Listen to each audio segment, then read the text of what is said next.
여러분, 공학자의 길을 걷다 보면 수많은 물리적 문제와 마주하게 됩니다. 그때마다 우리를 구해줄 가장 강력한 무기가 무엇일까요? 바로 오늘 소개할 벡터와 미적분입니다. 흔히 수학을 단순한 계산 연습이라고 생각하기 쉽지만 사실 수학은 우리 눈앞의 복잡한 물리 현상을 해석하고 미래를 예측하는 아주 정교한 언어와 같아요. 이번 시간에는 자동차가 언덕을 오르거나 속도를 높이는 아주 일상적인 상황을 통해 이 도구들이 실제 설계와 해석에서 어떻게 쓰이는지 아주 쉽게 풀어보려고 해요. 도구 상자를 열고 공학의 세계로 들어갈 준비 되셨나요? 그럼 시작해 보겠습니다. 엔지니어가 맞닥뜨리는 질문은 결국 두 가지로 요약됩니다. 첫째, 지금 이 물체에 어떤 힘이 어디로 작용하고 있는가? 둘째, 시간이 지나면 이 물체는 어떻게 변할 것인가? 이 질문에 답하기 위해 우리는 두 가지 핵심 도구를 꺼냅니다. 바로 공간을 해석하는 벡터와 시간을 해석하는 미적분이죠. 벡터는 화살표 하나로 힘의 크기와 방향을 동시에 나타내주기에 복잡한 공간상의 문제를 단순하게 만들어줍니다. 반대로 미적분은 찰나의 순간을 쪼개거나 그 순간들을 다시 쌓아 올려서 미래의 위치나 속도를 정확히 맞히게 해주죠. 수학은 단순한 공식 암기가 아닙니다. 우리가 현실을 이해하고 설계하는 가장 강력한 언어라는 점을 잊지 마세요. 첫 번째 미션입니다. 무게가 1500kg인 자동차가 15도 각도의 경사면을 오르고 있다고 가정해 봅시다. 이 차에는 지구가 끌어당기는 힘인 중력이 작용하고 있죠. 중력의 크기는 질량의 중력 가속도를 곱해서 구하는데 계산해보면 약 14,715N이라는 아주 큰 힘이 나옵니다. 여기서 뉴턴은 힘의 단위로 1kg의 물체를 초당 1m씩 속도를 높이는데 필요한 힘을 말해요. 그런데 여기서 한 가지 의문이 생깁니다. 중력은 분명히 지구 중심 방향인 수직 아래로 작용하는데 자동차는 비스듬한 경사면을 따라 움직이잖아요. 이 수직 방향의 힘이 기울어진 도로 위의 자동차에게 구체적으로 어떤 영향을 주는지 벡터를 통해 파헤쳐 보겠습니다. 여기서 우리는 벡터 분해라는 멋진 기술을 사용합니다. 수직으로 작용하는 중력을 우리가 관심 있는 좌표계, 즉 경사면, 방향에 맞춰 두 갈래로 나누는 것이죠. 먼저 자동차를 언덕 아래로 미끄러뜨리려는 힘은 중력의 4인 15도를 곱해서 구합니다. 계산하면 약 3808.5N이 되죠. 반면 자동차가 도로를 꾹 누르는 힘은 중력의 코사인 15도를 곱해 구하며 그 값은 약 14,213.5N입니다. 이렇게 복잡한 중력을 두 가지 성분으로 나누고 나면 엔진이 얼마나 힘을 내야 차가 밀리지 않을지 혹은 타이어가 지면을 얼마나 세게 누르고 있는지 명확하게 알 수 있습니다. 보이지 않던 힘의 정체가 벡터라는 렌즈를 통해 드러나는 순간입니다. 방금 우리가 그림으로 이해한 내용이 정말 맞는지 수학적으로 확인해 볼까요? 이때 필요한 도구가 바로 내적입니다. 내적은 특정 방향으로 힘이 얼마나 작용하는지 추출해주는 스캐너 같아요. 차량의 진행 방향을 기준으로 중력과의 내적을 구해보면 중력의 크기의 두 벡터 사이의 각도인 코사인 105도를 곱하게 됩니다. 결과는 약 마이너스 3808.5N이 나오네요. 여기서 마이너스라는 부호가 아주 중요합니다.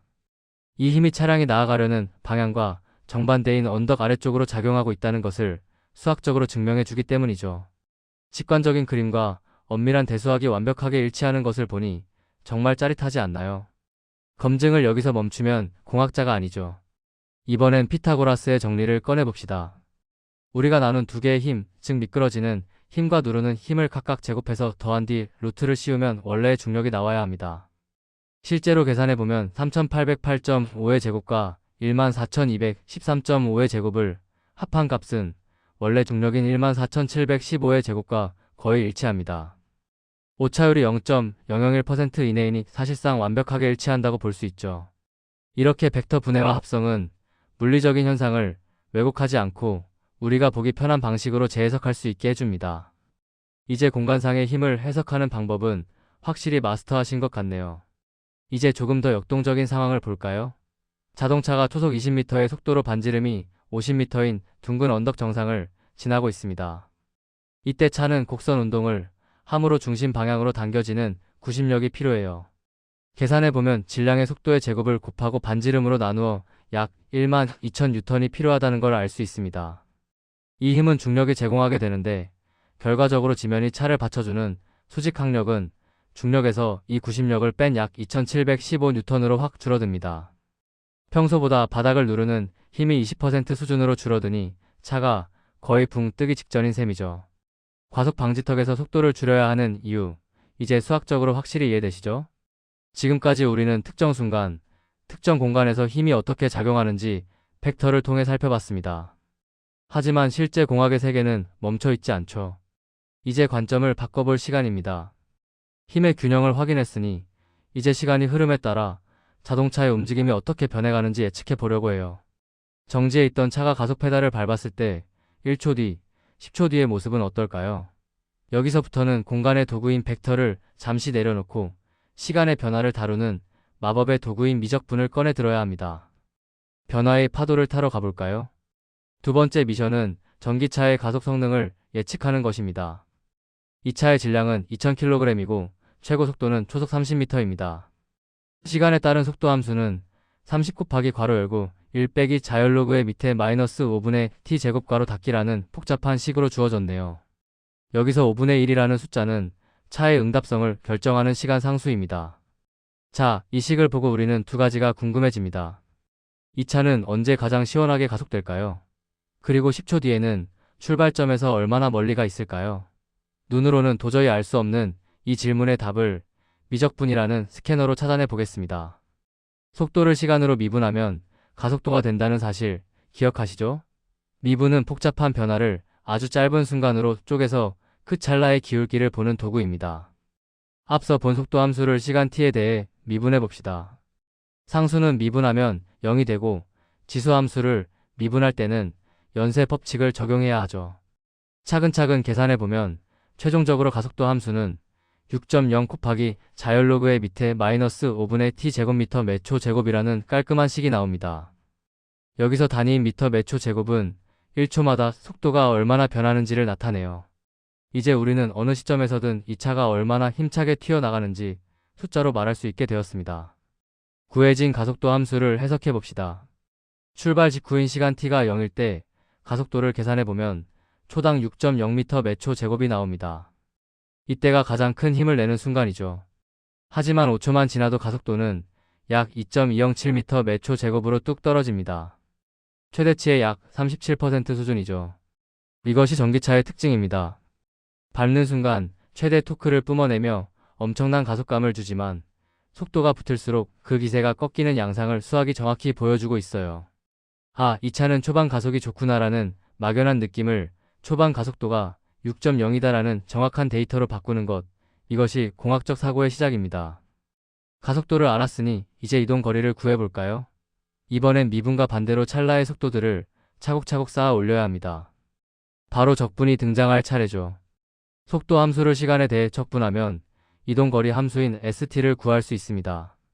계산 과정에서 지수함수의 적분법을 사용하면 최종적으로 30 곱하기 괄호 열고 t 더하기 5 곱하기 자연로그의 밑에 마이너스 5분의 t제곱 빼기 5 괄호 닫기라는 식을 얻게 됩니다. 미분이 순간을 쪼개보는 현미경이라면 척분은 그 조각들을 모아 전체의 그림을 완성하는 설계도와 같아요. 이제 우리는 이 차의 과거와 현재는 물론 미래의 위치까지 예측할 준비를 마쳤습니다. 자, 이제 완성된 모델의 시간 t는 10을 대입해 봅시다. 10초 후 이 차의 상태는 어떨까요? 먼저 속도는 약 초속 25.94m입니다. 우리에게 익숙한 단위로 바꾸면 시속 약 93km 정도네요. 가속도는 약 0.812m 매초 제곱으로 이제는 속도가 거의 일정해지며 가속이 멈춰가는 단계임을 알 수 있습니다. 가장 중요한 이동 거리는 약 170.3m네요. 출발한 지 10초 만에 축구장 1개 반 정도의 거리를 달려간 셈입니다. 종이 위에 쓴 수학식 몇 줄로 실제 자동차가 10초 뒤에 어디서 어떤 속도로 달리고 있을지 정확히 맞힐 수 있다니 정말 놀랍지 않나요? 마지막으로 우리 모델의 완벽함을 검증해 봅시다. 만약 이 자동차가 영원히 가속한다면 그 가속도의 총합은 얼마가 될까요? 수학적으로는 가속도 함수를 0부터 무한대까지 정적분해 보면 됩니다. 놀랍게도 그 결과는 이 차의 최고 속도인 초속 30m와 정확히 일치합니다. 가속도를 모두 쌓으면 최종적으로 도달하는 속도가 된다는 미적분의 기본 원리가 우리 모델에서 완벽하게 작동하고 있는 것이죠.